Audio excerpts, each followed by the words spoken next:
आप सभी विद्यार्थियों का Subhash study centre YouTube channel पर हार्दिक स्वागत है। और आज का यह वीडियो कक्षा 10 के छात्रों के लिए काफ़ी ज़्यादा महत्वपूर्ण होने वाला है, क्योंकि इस वीडियो के द्वारा हम आपको बताने वाले हैं कुछ ऐसे महत्वपूर्ण बिंदुओं के बारे में जो आपकी बोर्ड परीक्षा से रिलेटेड हैं। तो यह वीडियो आप सभी के लिए मोस्ट इम्पॉर्टेंट होने वाला है।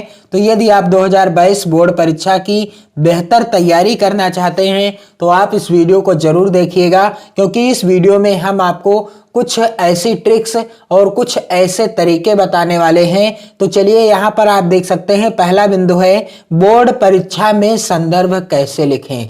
यदि हम हिंदी का पेपर हल कर रहे होते हैं और हिंदी का जो गद्यांश पूछा जाता है तो उस गद्यांश का संदर्भ कैसे लिखें, संदर्भ लिखने का सही तरीका क्या है, संदर्भ लिखने की क्या कोई ट्रिक भी होती है और गद्यांश का संदर्भ कैसे लिखें। उदाहरण के रूप में आपके समक्ष गद्यांश पूछा गया है पेपर में। यहाँ पर आप देख सकते हैं प्रश्न संख्या 3 के अंतर्गत जो का वाला गद्यांश है और इस गद्यांश का यहाँ पर प्रश्न पहला पूछा गया है, उपर्युक्त गद्यांश का संदर्भ लिखिए। और जो 3 का जो अथवा गद्यांश है, इस गद्यांश का भी यहाँ पर आप देख सकते हैं पहला प्रश्न पूछा गया है, उपर्युक्त गद्यांश का संदर्भ कैसे लिखें। तो आज के इस वीडियो में मैं आपको बताने वाला हूं कि जो इस तरीके का प्रश्न पूछा जाएगा कि उपर्युक्त गद्यांश का संदर्भ किस तरीके से लिखना है। तो पहले तो आपको जानकारी कर लेना है कि यह जो गद्यांश दिया गया है आपके पेपर में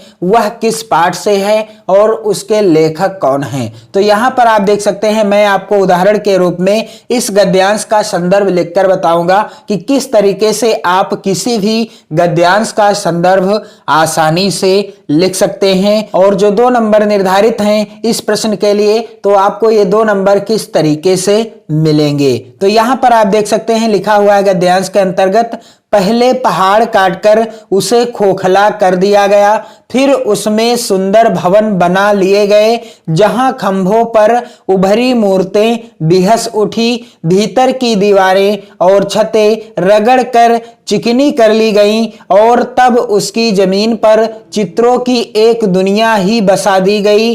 पहले पलस्तर लगाकर आचार्यों ने उन पर लहराती रेखाओं में ही चित्रों की काया सृज दी, फिर उनके चेले कलावंतों ने उनमें रंग भरकर प्राण फूंक दिए और फिर तो दीवार उमग उठी, पहाड़ पुलकित हो उठे। तो इसका जो है आप संदर्भ कैसे लिखेंगे, तो यहां पर आप देख सकते हैं इस तरीके से संदर्भ लिखा जाएगा किसी भी गद्यांश का।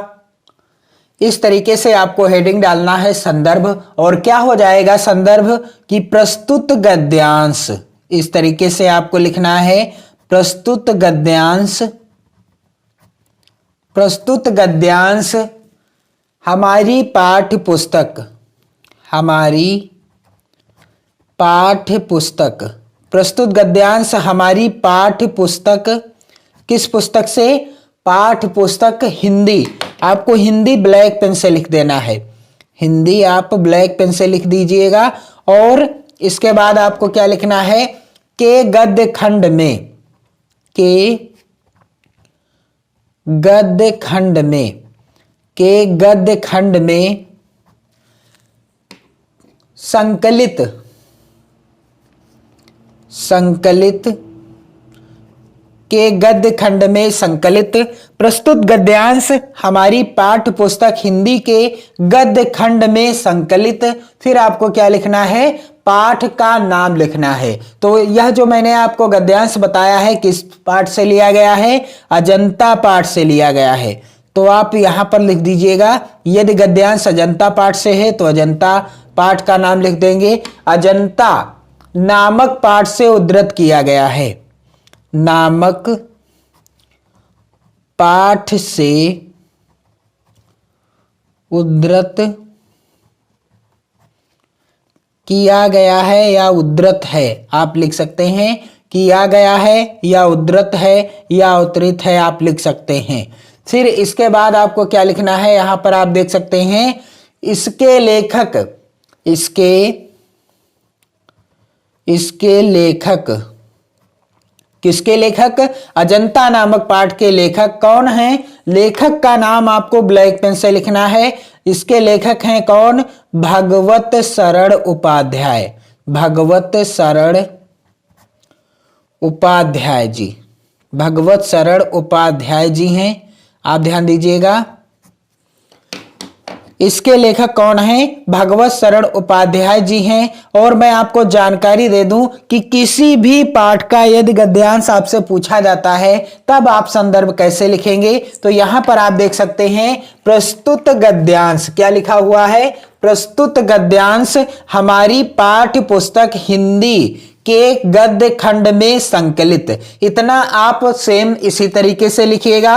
और यहां पर लिखा है अजंता, तो मान लीजिए गद्यांश मित्रता नामक पाठ से लिया गया है, तो इस अजंता यहां पर आप देख सकते हैं अजंता के स्थान पर मित्रता लिख देंगे।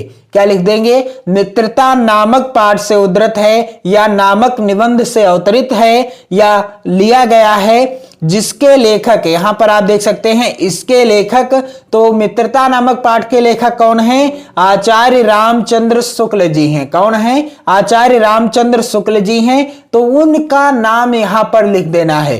तो आप किसी भी पाठ के गद्यांश का संदर्भ लिखेंगे तो आपको यहां पर आप ध्यान दीजिएगा सिर्फ दो चीजों का परिवर्तन करना है। प्रस्तुत गद्यांश हमारी पाठ्य पुस्तक हिंदी के गद्य खंड में संकलित, यहां पर पाठ का नाम आपको बदलना है। और यहां पर आप देख सकते हैं लेखक का नाम, लेखक का नाम आपको बदलना है। बाकी सेम इसी तरीके से आप किसी भी गद्यांश का संदर्भ लिख सकते हैं जो आपके पेपर में गद्यांश पूछा जाएगा।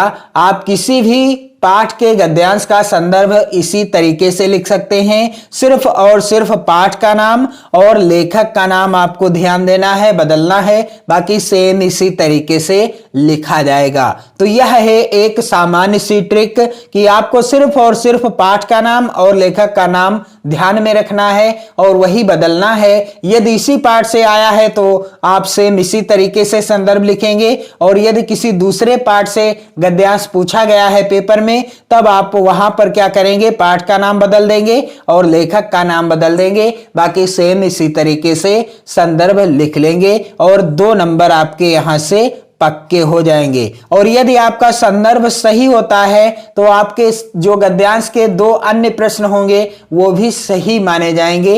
यानी यदि आपको पाठ का नाम और लेखक का नाम सही आ गया, यानी आपने संदर्भ सही लिख दिया, तो आपके वो भी प्रश्न सही माने जाएंगे। तो इसलिए आपको संदर्भ लिखते समय विशेष ध्यान देना है। इस तरीके से आपको हेडिंग डालना है। प्रस्तुत गद्यांश हमारी पाठ्य पुस्तक हिंदी आपको ब्लैक पेन से लिखना है कि गद्य खंड में संकलित अजंता नामक पाठ से है तो अजंता नामक पाठ होगा, मित्रता नामक पाठ से है तो मित्रता नामक पाठ होगा, या जिस पाठ से है तो उस पाठ का नाम होगा, और जिसके लेखक जो भी होंगे उनका नाम आपको ब्लैक पेन से लिखना है। बस इतना आपको करना है। तो इस वीडियो को आप अच्छे से अपने मित्रों में शेयर करें। और मैंने आपको बता दिया है कि किसी भी गद्यांश का आप संदर्भ किस तरीके से लिखेंगे, क्या तरीका है, क्या ट्रिक है, और बोर्ड परीक्षा में आप गद्यांश का संदर्भ कैसे लिखेंगे। पढ़ते रहिए, मस्त रहिए और अपनी बोर्ड परीक्षा 2022 की बेहतर तैयारी करते रहिए। जय हिंद।